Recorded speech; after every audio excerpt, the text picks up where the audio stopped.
8 दिन में बस एक ही लाइन बोली जाएगी, अस्तित्व सह अस्तित्व है, एग्जिस्टेंस इज को एग्जिस्टेंस, केवल एक लाइन को 8 दिन में बोला जाएगा। यदि मेरे को ये भय है कि दूसरा आगे निकल जाएगा, तो आप दूसरे के साथ दोस्ती नहीं कर सकते। दूसरे के आगे निकलने से आप खुश नहीं हो सकते हैं, और दूसरों से आगे वही निकलना चाहता है जो अपने में हारा हुआ होता है। एक आदमी खुद ये कह रहा है कि कल तक मैं जिन चीज़ों को महत्वपूर्ण मानता था वो आज मुझको महत्वपूर्ण नहीं लग रही है।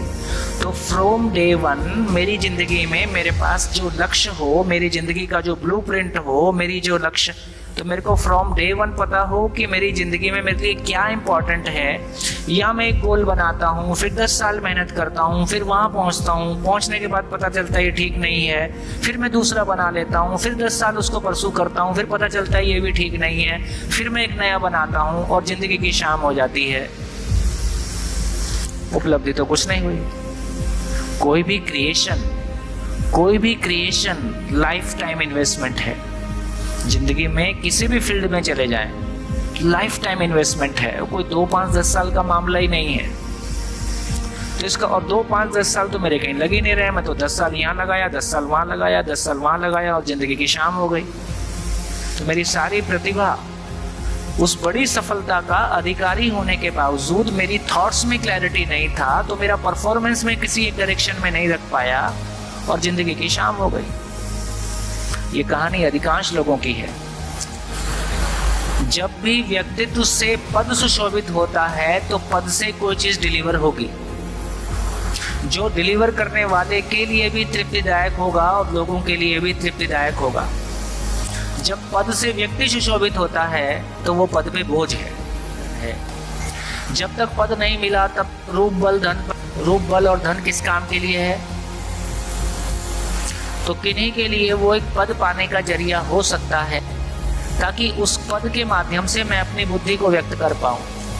तो बहुत सारे लोग क्लियरली IAS करते हैं या डॉक्टर बनते हैं, तो उनको पता है कि यार मेरे लिए वो अपने आप को व्यक्त करने के लिए प्लेटफॉर्म है।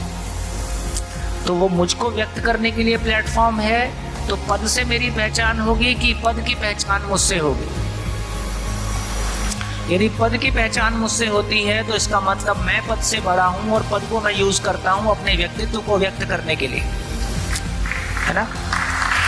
और यदि मेरी पहचान पद से होती है तो बाकी कुछ कहने की आवश्यकता नहीं। तीसरी बात उन्होंने कही कि हम शिक्षा पूर्वक मानव में ज्ञान प्रतिष्ठा नहीं कर पाए, इसलिए हमको पत्थर में प्राण प्रतिष्ठा करना पड़ा।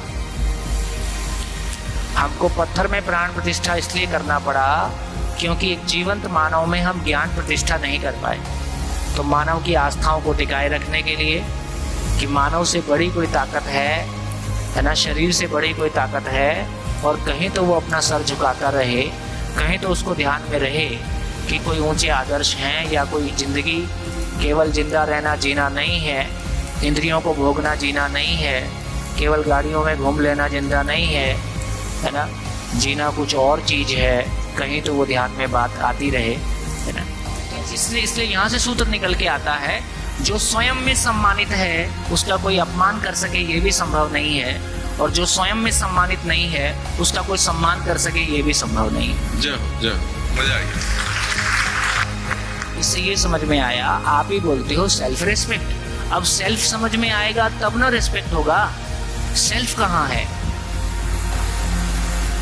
तो हमारे पास केवल भाषा है। सेल्फ रिस्पेक्ट के नाम पे ईगो है। नहीं, मेरा सेल्फ समझ में आया होता, इसको पकड़ो, सेल्फ समझ में आएगा तो सेल्फ रिस्पेक्ट होगा, सेल्फ समझ में आएगा तो सेल्फ कॉन्फिडेंस होगा। सेल्फ पकड़ में ही नहीं आ रहा है, हम शरीर और भौतिक चीजों को पकड़ के अपने आप को सेल्फ बोल रहे हैं। तो सेल्फ पकड़ में नहीं आया है, इसलिए आत्मसम्मान नहीं होगा, इसलिए सम्मान नहीं होगा, इसलिए अहंकार ही होगा, और अहंकार टूटेगा ही।